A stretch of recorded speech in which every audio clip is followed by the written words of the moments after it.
আর ভুল না করি। 15 থেকে 17 বছর বারবার আমরা ভুল করেছি।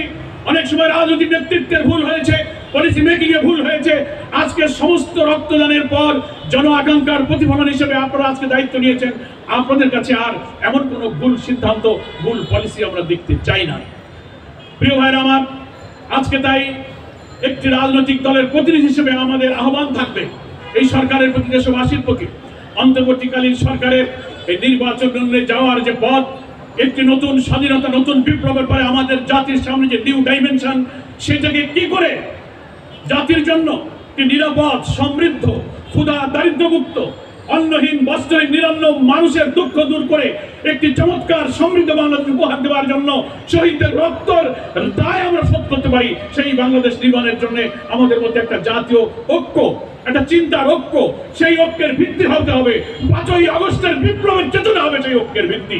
যারা ফ্যাসিবাদ বিরোধী আন্দোলনে দীর্ঘ বছর ময়দানে থেকেছেন, জীবন দিয়েছেন, রক্ত দিয়েছেন, তারা যে চেতনার ভিত্তিতে মাঝখানে এসেছিলেন, সব দলের মধ্যে তো দলের মতপার্থক্য থাকতে পারে, দৃষ্টিভঙ্গি, কর্মসূচি, কর্মকাণ্ড থাকতে পারে।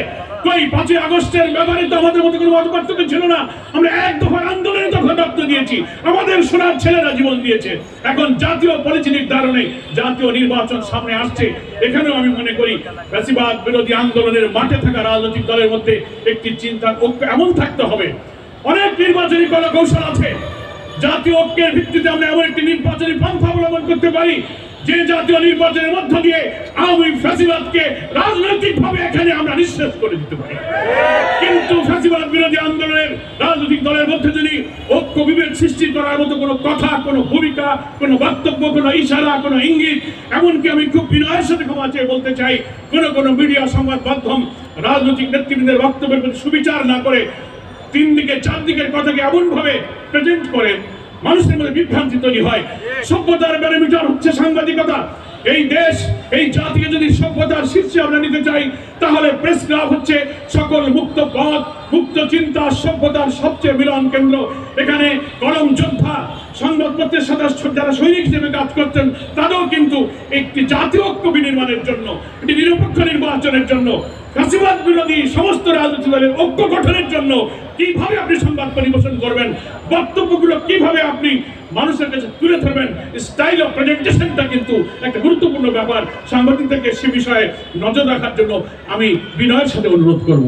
সংগ্রামী সুধীবৃন্দ, আজকে আমাদের ছাত্র জনতার রক্তদান, রাজনৈতিক দলের এত আত্মত্যাগ, শুধু যদি দলের স্বার্থে, নিজের স্বার্থে, অনেকে বলেন হ্যাঁ আওয়ামী লীগ ফ্যাসিবাদ বিদায় নিয়েছে, আগামী নির্বাচনে আসবে কি আসবে, অনেকে প্রশ্ন করছেন সাংবাদিকরা, তাদের জন্য গণতন্ত্রের অধিকার কি হবে না, তারা কি নির্বাচনে আসতে পারবে না? আমরা পরিষ্কার করে বলেছি, গণতন্ত্রের সাথে তাদেরকেই মানায় যাদের দলে, যাদের আদর্শের মধ্যে গণতন্ত্র আছে। আওয়ামী লীগ তো সেই দল, শেখ মুজিবুর রহমান ক্ষমতায় আসার আগে তিনি যে গণতন্ত্রকে ব্যবহার করেছিলেন বৈষম্য বিরোধী আন্দোলন, শোষণ, জুলুম, নিপীড়নের বিরুদ্ধে বক্তব্য দিয়ে তিনি গণতন্ত্রের সিঁড়ি বেয়ে ক্ষমতায় এসেছিলেন। ক্ষমতা এসে তিনি নিজেই কিন্তু সেই গণতন্ত্রের সিঁড়িকে নিজেই ফেলে